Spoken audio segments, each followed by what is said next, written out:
Alerta mundial y la verdad cruda. Torretas de policía.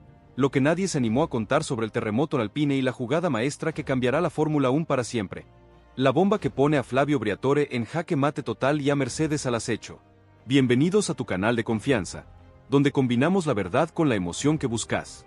Hoy, vamos a desentrañar la trama más explosiva del paddock, una historia de talento, presión, traición y millones de euros que tiene a Franco Colapinto en el centro de una tormenta sin precedentes, y a Flavio Briatore desatando un ultimátum que podría cambiarlo todo. Agárrense, porque esto es mucho más que un simple accidente. El impacto silencioso. El día que Colapinto se estrelló y el mundo se paralizó en Silverstone. Franco Colapinto estaba en uno de esos momentos donde todo parece derrumbarse y al mismo tiempo cada pequeño gesto pesa como una montaña. El dolor de lo ocurrido en el GP de Silverstone aún lo atravesaba.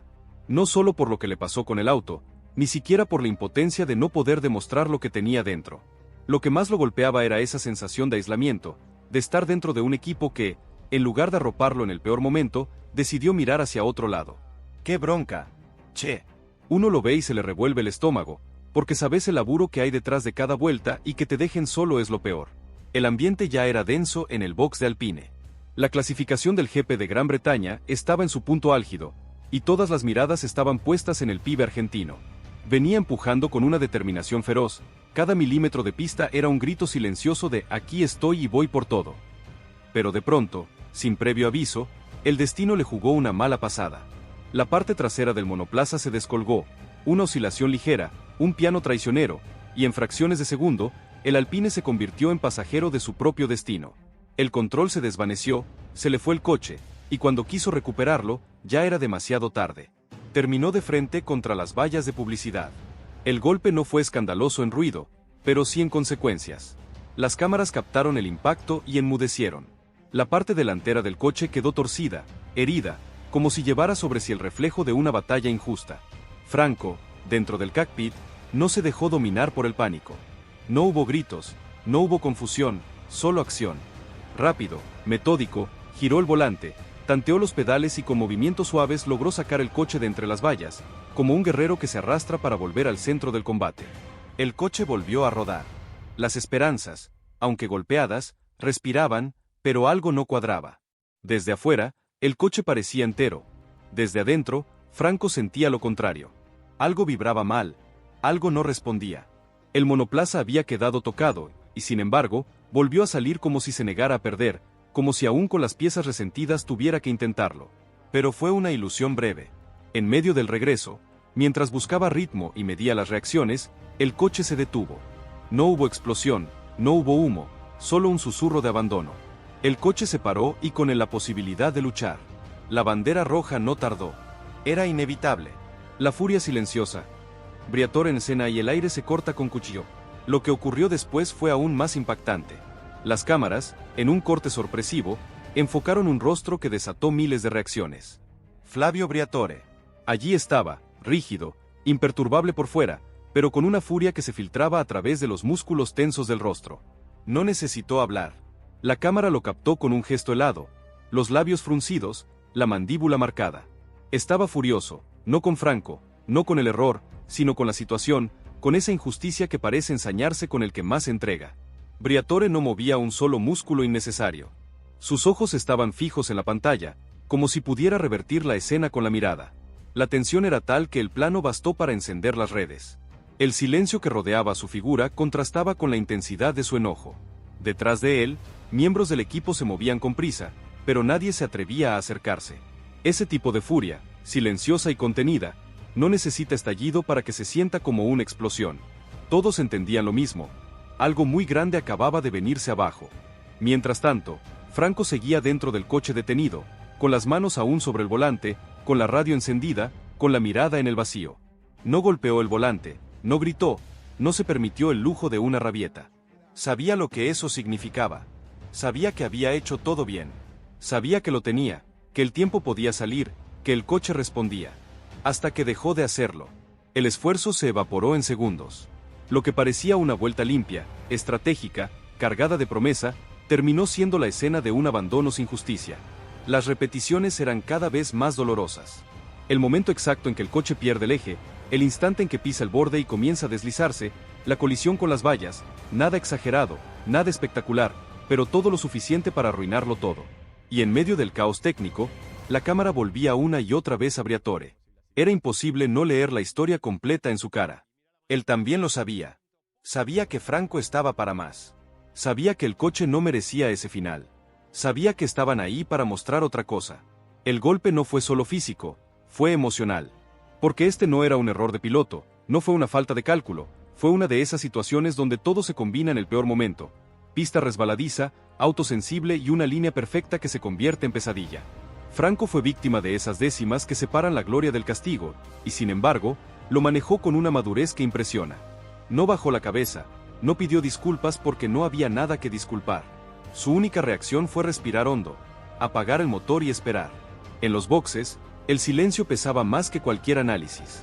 El equipo no necesitaba explicación. Lo vieron, lo vivieron y el rostro de Briatore, todavía visible en los monitores, lo decía todo. En su forma fría y pragmática de mirar el automovilismo, Flavio entendía que estas cosas pasan, pero también entendía que hoy no era el día, que Franco no merecía esto, que estaban construyendo algo más y que este incidente no era parte del guión que él imaginaba para su piloto. Y así quedó la escena, Franco detenido, el coche mudo, el box quieto, Briatore furioso y todos nosotros expectantes, porque lo que se vio hoy fue más que un despiste, fue una historia de tensión, de talento, de frustración y de carácter. Y aunque no terminó como queríamos, dejó algo en claro. Franco Colapinto no necesita ganar para demostrar que ya es un protagonista.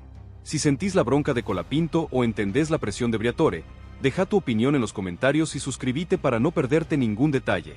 El regreso al box, la templanza de un guerrero y la decepción profunda. El regreso al box fue distinto a cualquier otro. Esta vez no hubo análisis, no hubo debrief inmediato, ni siquiera miradas inquisitivas o preguntas técnicas. El aire era otro. El silencio del pasillo que conecta el garaje con la sala de control se sentía más pesado que el propio golpe.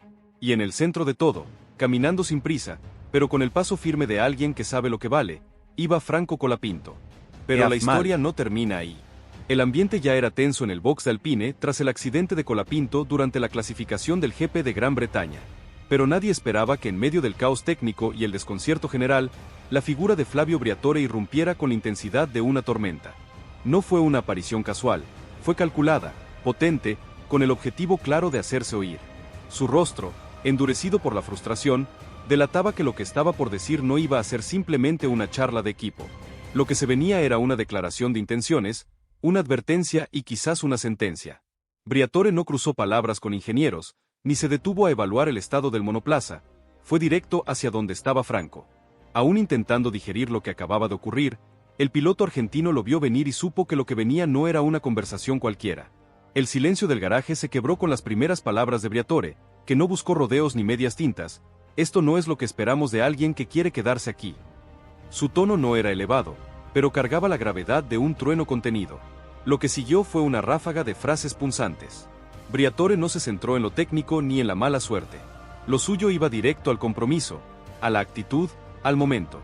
Le reprochó el error con una mezcla de dureza y decepción, como si todo lo que había depositado en Colapinto estuviera ahora bajo revisión. No es solo una curva, es lo que representa. No podemos permitirnos esto y tú lo sabes. Cada palabra era un cuchillo bien afilado y cada pausa un espacio para que el impacto se asiente. Colapinto lo escuchó sin interrumpir, con la mandíbula apretada y los ojos fijos. No era la primera vez que recibía críticas, pero esta vez era distinto. Venía de la cima, del máximo responsable, de alguien que no suele perdonar errores. Y lo que más dolía no era el grito, sino el ultimátum escondido entre líneas. Briatore no lo dijo abiertamente, pero estaba claro, si algo como esto volvía a ocurrir, su lugar dentro del equipo estaría comprometido. No lo necesitaba decir. Lo había dejado flotando en el aire como un contrato invisible firmado con el silencio. Mientras la tensión subía, algunos miembros del equipo intentaban no mirar, pero la escena era imposible de ignorar. Un piloto joven golpeado por dentro y por fuera, siendo señalado por el hombre que maneja los hilos más altos del equipo, lo que debería haber sido un cierre técnico tras una sesión frustrante, se convirtió en un drama humano, una muestra de poder y una batalla silenciosa por la credibilidad. Y en medio de todo, Franco se mantuvo en pie sin retroceder ni agachar la cabeza. Cuando Briatore finalmente dio media vuelta y se marchó, dejó tras de sí un vacío denso. Nadie se atrevía a hablar, pero todos sabían que lo que había pasado cambiaría cosas.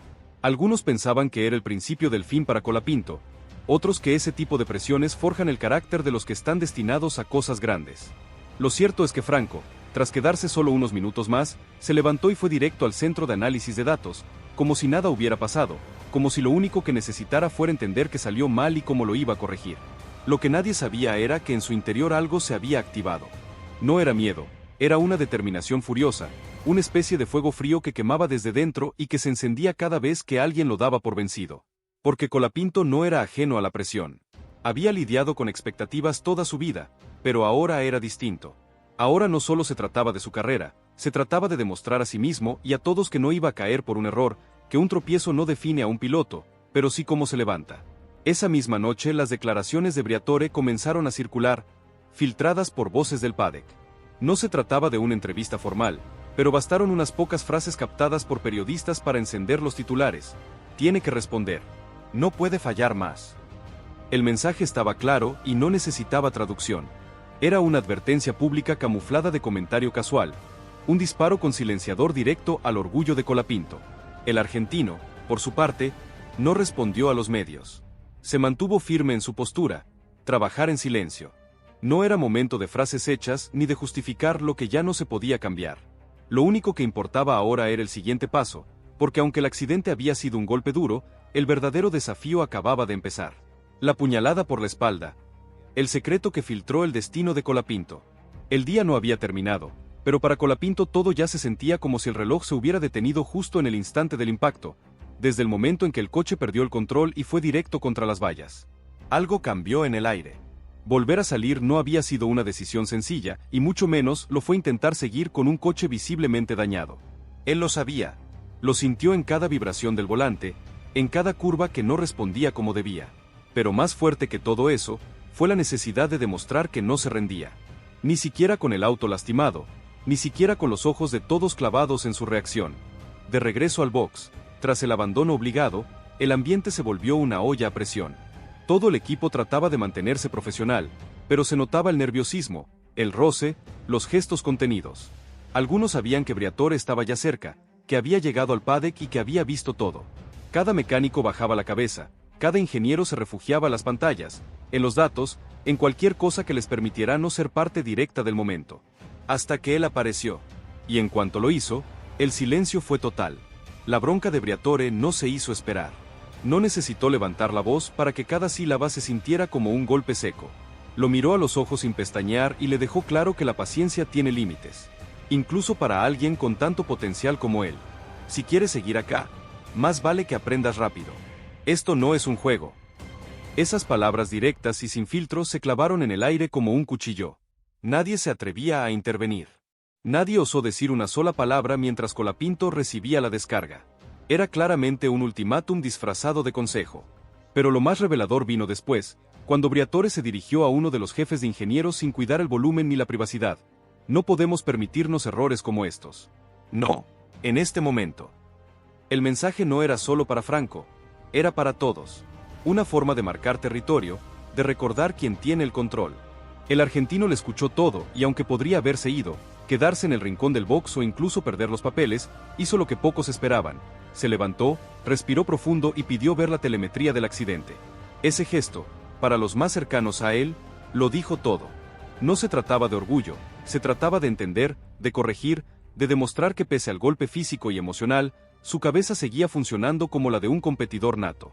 Se quedó más de lo que muchos habrían imaginado, sin mostrar signos de desplome, sin una sola queja. No tardó en llegar la primera conversación técnica. Sentado frente a 3 pantallas con gráficos y curvas desplegadas, Franco asumió la reunión como lo haría cualquier veterano, sin excusas. Admitió el error, marcó el punto exacto donde perdió el equilibrio, explicó por qué decidió seguir en pista pese a las condiciones del coche y cerró con una frase que dejó al equipo en silencio. Si hoy me equivoqué, mañana no va a ser igual. Esto no me pasa 2 veces. Esas palabras no fueron grandilocuentes, pero cargaban una convicción que se notaba en la mirada. Era el tipo de promesa que no necesita gritos, se construye con actos. Y aunque nadie lo dijo, más de uno lo miró con respeto renovado, porque a pesar del accidente, a pesar de la presión externa y a pesar de Briatore, Colapinto estaba más presente que nunca. Mientras tanto, en el paddock el rumor del día seguía rodando como una bola de nieve. ¿Fue solo un error o hay algo más detrás? ¿Lo de Briatore fue una señal de ruptura? Colapinto se juega su futuro en las próximas semanas.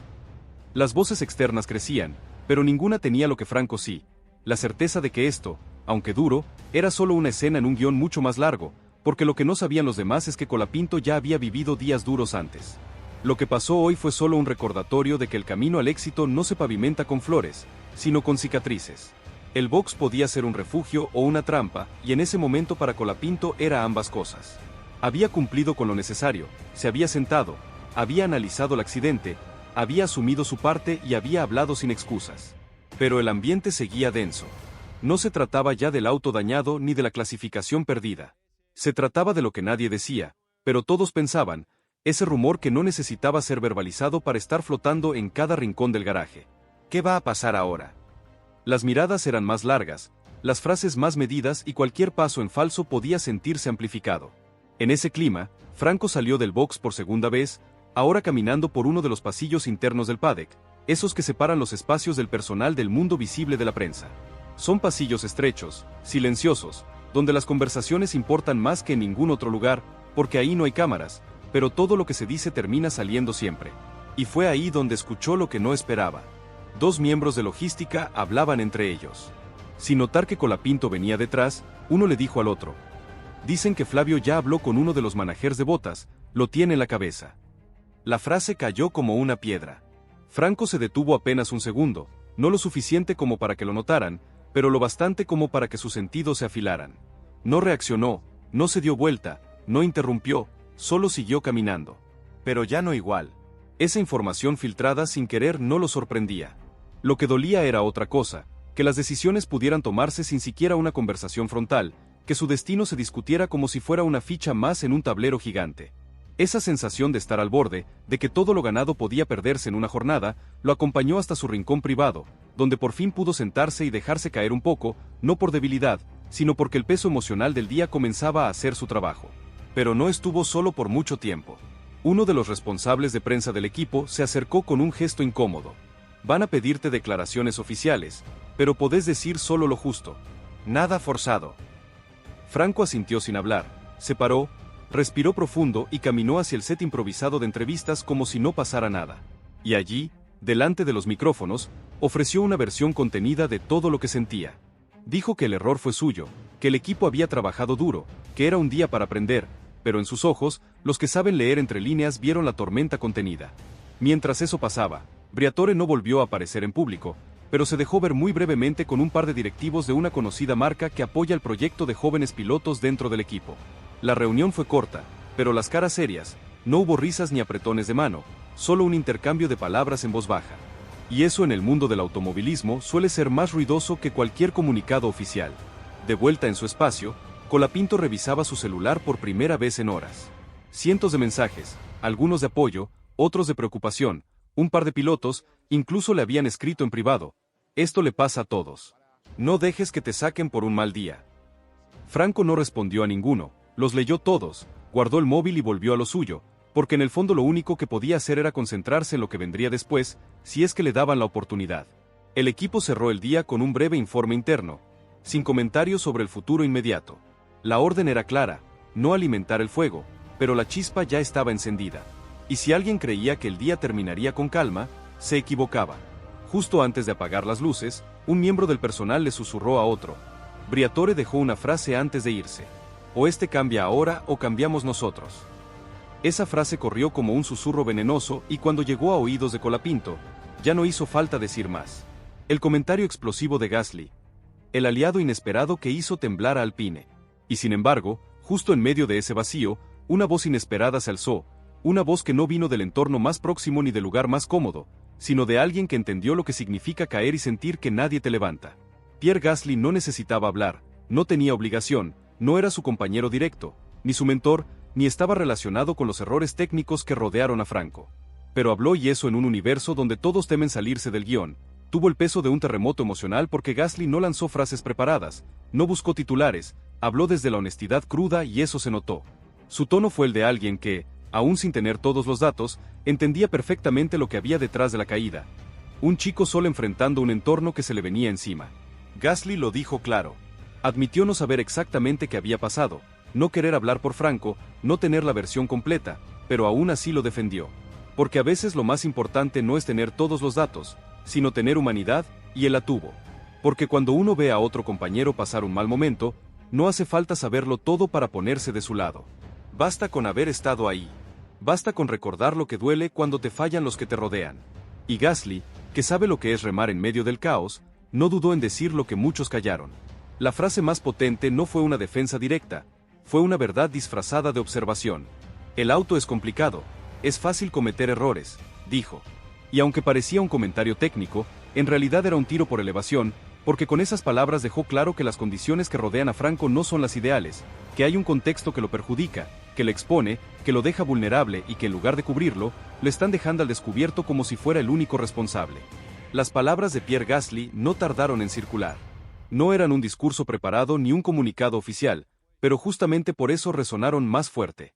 El tono sincero, casi improvisado, le dio una carga aún más profunda.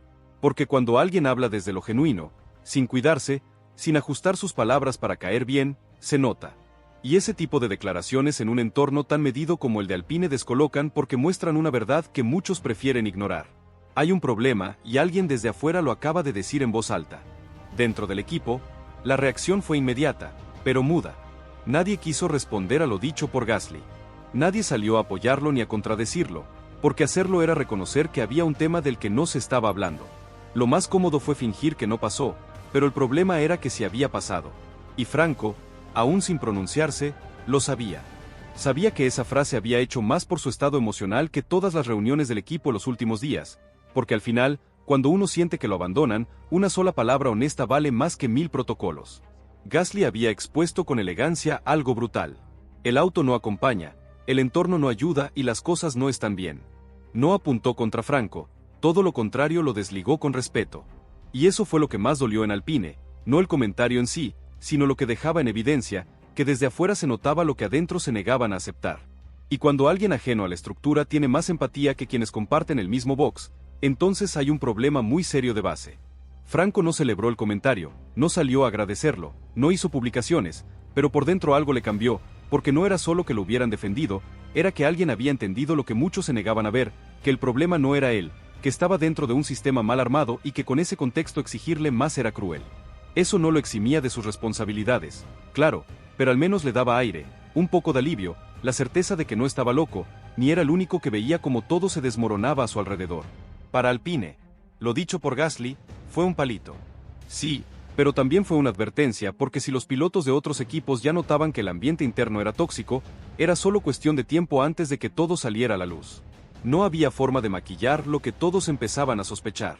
Y eso es lo que más los inquietaba, que se escapara el control del relato, que Franco sin hablar estuviera generando más ruido que cualquier estrategia de comunicación. Mientras tanto, en el círculo íntimo de Franco, el comentario de Gasly fue recibido como un bálsamo porque era una señal de que afuera aún había respeto, que su trabajo, su entrega no habían pasado desapercibidos, que aunque en su propio equipo lo dieran por prescindible, en el mundo real su nombre seguía generando respaldo, no por marketing, sino por lo que realmente importa, por su conducta, por su madurez, por su temple en medio de la tormenta. Para él no fue una reivindicación, fue un recordatorio de quién era, de por qué había llegado hasta ahí, de que incluso en medio del peor momento su esencia seguía intacta. Franco nunca buscó que lo defiendan. Pero cuando alguien lo hace sin que lo pidas y lo hace bien, te da fuerza, te levanta. Y en ese momento eso era justo lo que necesitaba, una chispa que lo mantuviera firme cuando todo apuntaba a su derrumbe. Los días posteriores fueron fríos. En apariencia nada cambió en la rutina. El equipo siguió operando como si las palabras de Gasly no hubieran tenido impacto, pero en los pasillos, en las conversaciones de pasillo, en los ojos que esquivaban a Franco, se notaba. El comentario había calado porque ya no se podía seguir con la misma narrativa, porque alguien afuera había dicho lo que adentro nadie se atrevía, y eso en un entorno tan político no se perdona fácilmente. Franco, por su parte, eligió mantenerse al margen, no por indiferencia, sino por sabiduría. Sabía que cuanto menos dijera, más fuerza tendrían los hechos y que mientras todos intentaban ordenar la versión oficial, él podía concentrarse en lo que siempre hizo: trabajar en silencio, resistir en soledad y dejar que la verdad hable sola.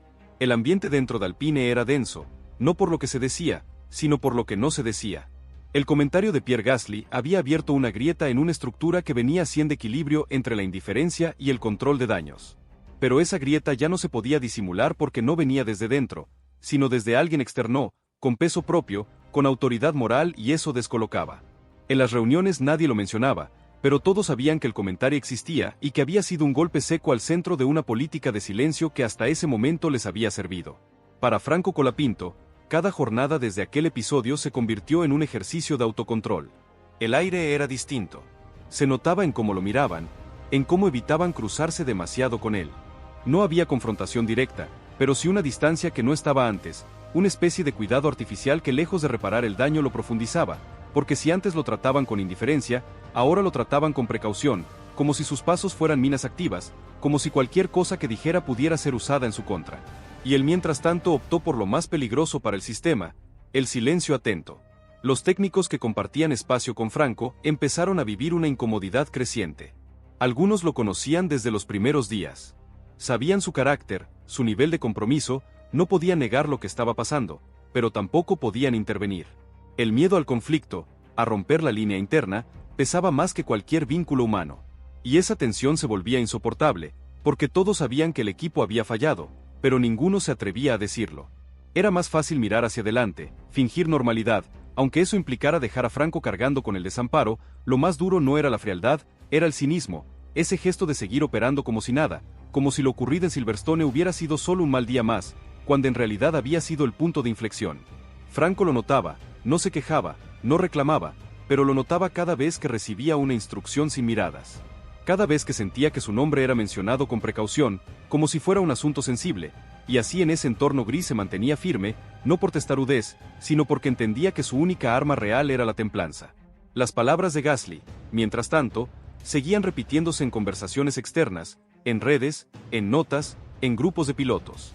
El hecho de que alguien del padre quisiera mención directa a su situación había generado una reacción en cadena. Nadie se animaba a hablar públicamente, pero empezaban a generarse murmullos. La imagen de Alpine ya no era la de un equipo con problemas técnicos. Ahora empezaba a asociarse con un equipo que no sabía cuidar a los suyos. Y eso en el largo plazo es más letal que cualquier caída en rendimiento. El entorno cercano de Franco, los pocos que seguían cerca, los que no se habían escondido, intentaban protegerlo del ruido, pero él no era ingenuo.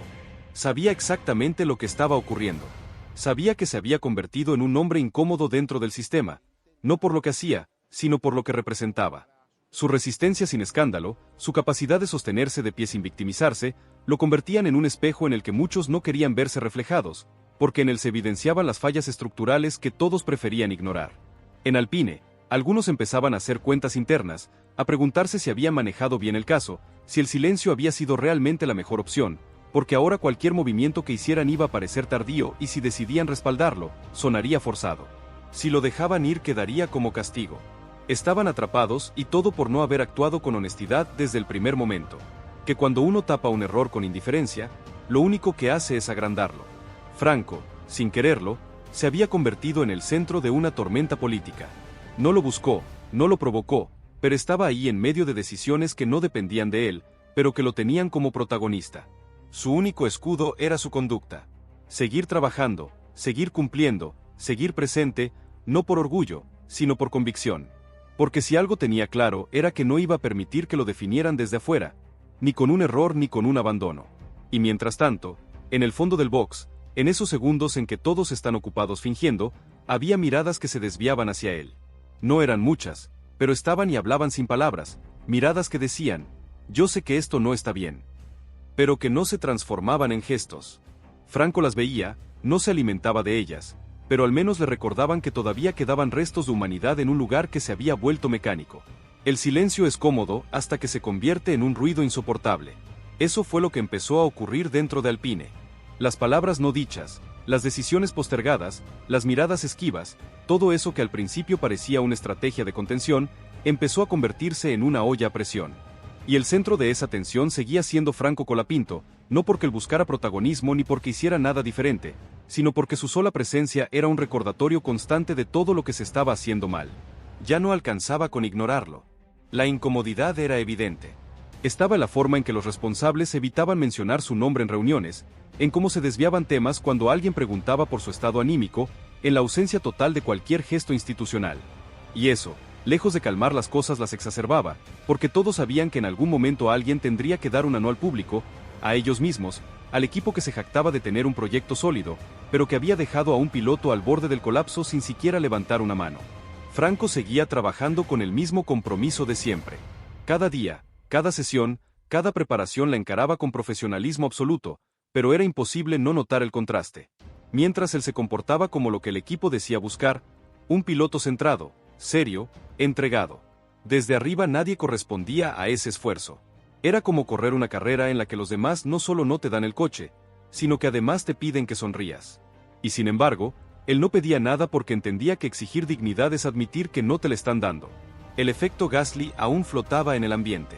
Cada vez que alguien del entorno hablaba de la situación, lo hacía con una frase que se repetía como un mantra. Lo que dijo Pierre fue lo más honesto que se escuchó en todo esto. Y eso bastaba para que muchos comenzaran a cuestionar no solo la gestión del caso, sino el clima general. Porque si alguien externo puede ver que un piloto está siendo abandonado, ¿qué dice eso del resto? ¿Qué dice eso del equipo? La reputación interna empezaba a tambalearse y eso en un entorno tan jerárquico, es veneno. Mientras tanto, la figura de Franco empezaba a crecer hacia afuera, no porque hiciera campaña, sino porque el silencio que lo rodeaba generaba preguntas, porque cada vez que no se decía nada aumentaba el interés. ¿Por qué no lo defienden? ¿Por qué no lo descienden? ¿Por qué actúan como si no existiera? Y ante la falta de respuestas, las suposiciones tomaban fuerza. Y las suposiciones en este deporte muchas veces definen el relato más que los hechos. Franco notaba esa dualidad. Puertas adentro. Se lo trataba como un dato incómodo, puertas afuera. Empezaba a ser visto como alguien con una historia que vale la pena seguir. Eso, lejos de alimentarlo, lo ponía en un lugar difícil porque no quería convertirse en una figura de conflicto. Él solo quería competir, crecer, demostrar lo que sabía hacer. Pero cuando el sistema te empuja al margen, la única forma de volver al centro es mantener la calma y esperar a que los demás se expongan solos. Y eso es exactamente lo que estaba pasando. Mientras el equipo se hundía en su propia indecisión, Franco se sostenía y esa estabilidad, esa templanza, incomodaba aún más, porque ya no podían culparlo de arrebatos, ni de reacciones, ni de errores de actitud. No tenía fisuras y eso los obligaba a mirar hacia adentro, a cuestionarse por qué alguien tan correcto estaba siendo tratado como si fuera descartable. La respuesta era simple, porque les resultaba más fácil empujar que acompañar. Pero lo que no sabían era que Franco en silencio estaba tomando nota de todo, de quien decía qué, de quien se acercaba y quien desaparecía, de quien evitaba el tema y quien tenía el coraje de al menos mirarlo a los ojos. No era revancha, era memoria, porque él sabía que en este mundo todo cambia rápido, que las sillas giran, que las estructuras caen y cuando eso pase, los gestos pequeños serán los que definan de qué lado estuvo cada uno. El equipo seguía su curso como si todo estuviera bajo control, pero por dentro las costuras ya se empezaban a ver, porque no se puede tapar para siempre una grieta que nació del abandono, y menos cuando la figura que dejaron sola sigue ahí, firme, silenciosa, intacta. Franco Colapinto no necesitaba hablar para tener la última palabra. Ya la estaba diciendo con presencia. La cláusula millonaria y el as bajo la manga de Mercedes. El jaque mate final. Pero espera, porque la trama se vuelve aún más compleja y explosiva. Lo que no se sabía públicamente, y que nuestras últimas informaciones registradas confirmaron, es que el contrato de Franco Colapinto con la Academia Alpine, y por ende, su camino hacia la Fórmula 1, no es un contrato normal. Se trata de un acuerdo con una cláusula de rescisión oculta, valuada en una cifra impactante, entre 8 y 10 millones de euros. Sí, escuchaste bien. Estamos hablando de una cifra que podría cambiar el destino de un equipo, y mucho más el de un pibe que recién está soñando con su debut. Esta cláusula, firmada en un momento de euforia y altas expectativas, ahora se ha convertido en el dolor de cabeza más grande de Alpine. ¿Por qué? Porque si decide no seguir con Franco, o si él decide irse por la falta de oportunidades o el maltrato, como se ha rumoreado con fuerza, el equipo francés debería pagar esa millonada.